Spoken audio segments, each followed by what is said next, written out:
here for my 2019 reading goals video.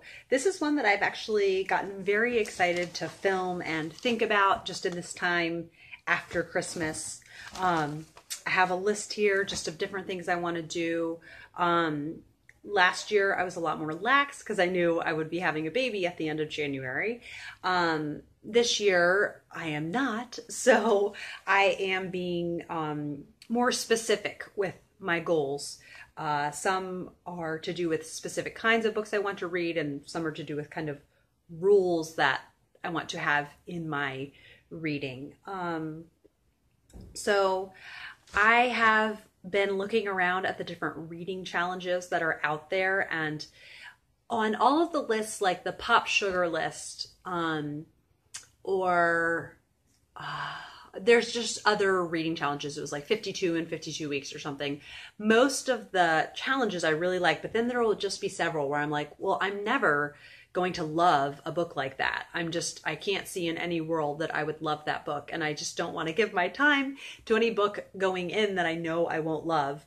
But I did find two challenges that I thought, okay, I can do these. And the first is, let me get that. Okay, so the first is from a blog called Becky's Bookshelf, which I've seen her her blog because she writes about a lot of Victorian literature. So she has a Victorian literature reading challenge. And so you can do Victorian, you can do like bingo with it, but I thought it would be more fun. She has 20 challenges listed, and I was willing to do this one because it's going to work well with the Victorian reading that I'm really hoping to do this year. Every year after Victober, I get so frustrated that I don't read more Victorian literature throughout the year and then just try to cram in so much. So my goal this year is to really spread it around a lot more. And so just a book that was published serially, published between 1837 and 1840, and then there's a challenge for each decade of the Victorian era, a book of poems, a book of short stories, which I can just continue that Victorian ghost stories, a play, which I really want to read, The Importance of Being Earnest, a children's book that will be interesting. I've heard The Water Babies is very, very just odd. I don't know if I'll like it. With a place name in the title, a character name in the title, color in the title, number in the title, and then some different ones published between 1902 and 1999 with a Victorian setting. So I could even do a mystery in there if I wanted to, and then published between 2000 and 2019 with a Victorian setting. Then nonfiction book about the Victorian era and nonfiction book about Queen Victoria, Prince Albert, or their children. I think this is a challenge that is very suited to me, and I think I would really enjoy it and like it. So I'm very much looking forward to that. The next is one that I found on a blog called My Reader's Block, and it's the Calendar of Crime. So there's one challenge per month, which I liked. Sometimes when there's so many, it's hard not to get them all mixed up. And so if it's just I'm doing one for each month, then that's very simple. So you have lots of options for each month. You have 9 options, and so just picking a mystery that matches one of these. So just for instance, in January, the challenges that you could pick one is month in the title, the author's birth month, primary action takes place in this month, New Year's, other January holiday, original publication month, book title has words starting with J, month related item on the cover, snow, winter scene, top hat, party scene. If it's your birth month, you can just do a wild card book or a snowbound country house mystery. So I've decided to take the avenue of book title has a word starting with J, which I didn't really take in before, that the author's birth month challenge. That would be interesting to look up when my favorite mystery authors were born, because there might be someone in there with a January birthday. But there's a cozy series I've been wanting to try a while, and I know I have my rule of, not starting any new series, but whatever, it's my reading life, so I can break my own rule. And I've really been wanting to try this cozy series for years now. So it's called the the Inspector and Mrs. Jefferes, and the cover is just so outrageous, these pictures. So it takes place in the Victorian era, and Mrs. Jefferes is a char lady. And the first book is a whopping 145 pages. It's ridiculous. This volume contains all three of it contains the first three books. So the picture makes it look as ridiculous as I think it will be, but I've just so been enjoying cozies that I think it will be really fun and just so ridiculous. But then, in case that's not my speed, I have also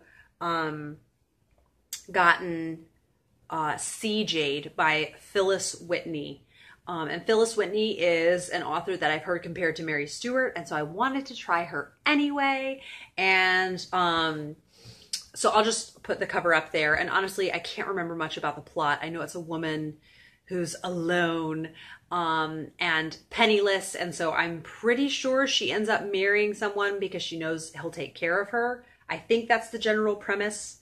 So that is, it just sounds, I'm very pleased to get to read some Phyllis Whitney and include that. So I might read both for it, but freely DNF if I don't like one and then just count the other for it. Then as far as challenges go, I was trying to think of one more thing to do. I was thinking I'd like something else. And this one is not what my normal reading would be. So it is something extra I'm adding, but I am okay with that. So I ended up getting this calendar at Aldi called Maps of the World, and each month has a different country. And I thought it would just be really fun to pair my reading for each month, read a book written by someone from that country. So the first month is Germany. And I'm going to be reading All Quiet on the Western Front, which I did not realize was written by a German author. I am really looking forward to this project. I know Mel at Mel's Bookland Adventures has for a long time now hosted her Read Around the World book club, which I would like to participate in that as well. But I thought I have such niche taste. I can specifically, pick stuff for me, and I like pairing it with this beautiful calendar. For the next month is Australia. I actually have two books that I'm very excited about for that. Where is it? Yes. One was a gift from the lovely Kate at the Novel Nomad. We exchange Christmas gifts each year, and she had talked up this book, The Women in Black by Madeleine St. John, and just made me so intrigued. And it's about women that work in... what is the department? The ladies' frocks department. And I think it might be in the 1950s. And it just sounds like so much fun. And it's just, I think one of those modern classics that, or I don't know if it counts as a modern classic, but one of those books that has a really fun, dynamic atmosphere to it, but then has lots of really interesting commentary at the same time. So I really wanted to read this anyway, and Madeleine St. John is from Australia. And then there was a book I just heard about on Bookstagram, and then I found some booktubers who had reviewed it, called The Lost Flowers of Alice Hart. I might be getting the title wrong, but I'll put up the picture so you can see. So yeah, those are two that I'm really excited about for February. And then, I'll continue on. There is Greece, Argentina, Great Britain. That one will be very easy. Brazil, United States, Italy, Switzerland, France, Iceland, Canada. I think it's going to be a great project. Like I said, only one thing a month. Hopefully that is manageable. Then I am wanting to read lots more romantic mysteries. So that's what I refer to the genre that Mary Stewart writes. I refer to them as romantic mysteries. And just, they're mysteries that have some romance in them, but it's not totally the point of the book. And just some of the authors are Victoria Holt, who I've never read anything from, Phyllis Whitney, Susanna Kearsley, kind of that category. So if you have any recommendations for that, I am open to it. That was some of the most fun reading that I did this year was Mary Stuart and Susanna Kearsley, so I want to incorporate more of that into my reading. Then, of course, Victorian literature, which pairs with the Victorian Reading Challenge, and I'll be reading just from Victorian books I already owned and wanted to get to, but mostly from my top 5 TBR predictions. Then I have a little caveat here. I have on the list that I want to read what I'm calling redemptive literary fiction. So I have a pet peeve with literary fiction in that so much of what is recommended is incredibly, incredibly cynical and just really, I feel so utterly drained after reading it. And that there's no dignity in humanity. And in a lot of literary fiction, there is this real, it has a real chip on its shoulder about Christianity. I'm telling you this, like, as a Christian who reads literary fiction, this is the vibe that I get. And it doesn't affect other people in the same way. And, you know, people will freely recommend it and not give any kind of warning, like, oh, just so you know, there are really negative stereotypes of Christianity in this. Like The Trouble with Goats and Sheep, I couldn't read it. I was just like, wow, yet another literary fiction book, you know, that has beef with Christianity. And I was talking to my dad about this, and he sent me this quote from Virginia Woolf that to me just so sums up the vibe that I'm getting from some literary fiction out there that says, she's talking about T.S. Eliot, who had recently converted to Christianity. This is Virginia Woolf in a letter to her sister, says, her sister-in-law, says, I have had a most shameful and distressing interview with poor dear Tom Eliot, who may be called dead to us all from this day forward. He has become an Anglo-Catholic, believes in God and immortality, and goes to church. I was really shocked. A corpse would seem to me more credible than he is. I mean, there's something obscene in a living person sitting by the fire and believing in God. Whew, that's strong stuff. So that to me is kind of, it's just this undertone that I see in a lot of literary fiction. And I'm just very, I'm not saying, you know, Christians are without their flaws, but I'm just really not interested in investing a lot of reading time in books that are going to make a straw man out of it. So that's my little caveat. So if you have suggestions for kind of more redemptive literary fiction, I'm not saying there can't be sad things in it, but do you know what I mean? Just not a cynical undertone to it. I'm very interested in this because I realized that was kind of a void. The majority of my reading this past year was genre fiction, which I don't regret because it was a year where I had a baby, and so I kind of wanted that type of experience. And you know, I did read some Victorian fiction in there, which was some of the highlights of my year. But I think that this year I'd like to make kind of a point to read more of that. So 2 at the top of my list that I got for Christmas, which I'm very excited. My husband generously gave me. The first is Joy in the Morning by Betty Smith. And this is about a young couple in 1927 who move across the country. He is a professor.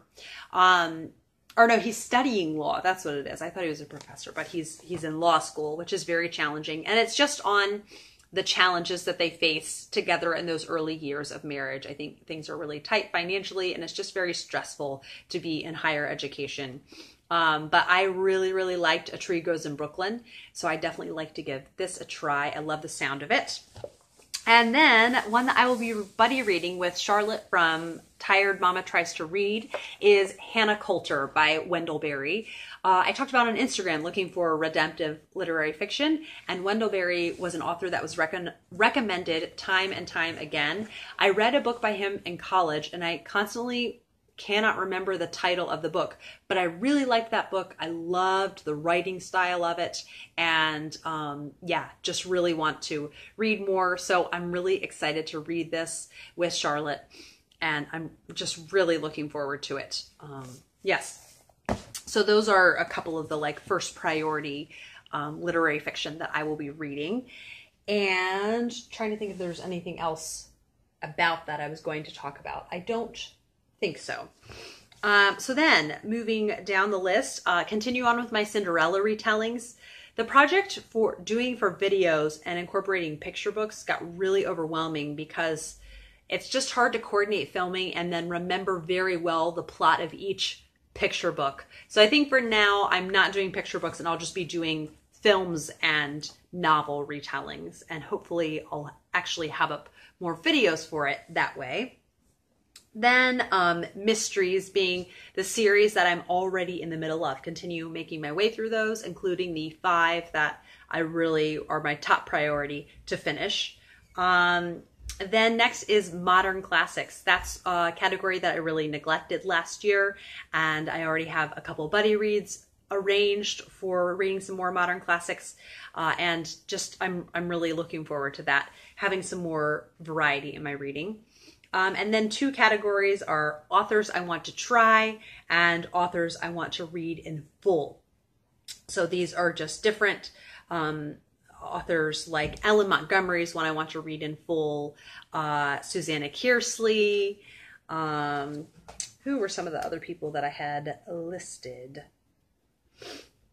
My list is a little bit disorganized. But then on, Willa Cather, Edna Ferber. So yeah, those are some that I want to try.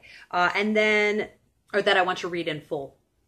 Then I have, for authors that I want to try, Dorothy Whipple, Elizabeth Bowen, Penelope Fitzgerald, Penelope Lively, Elizabeth Taylor.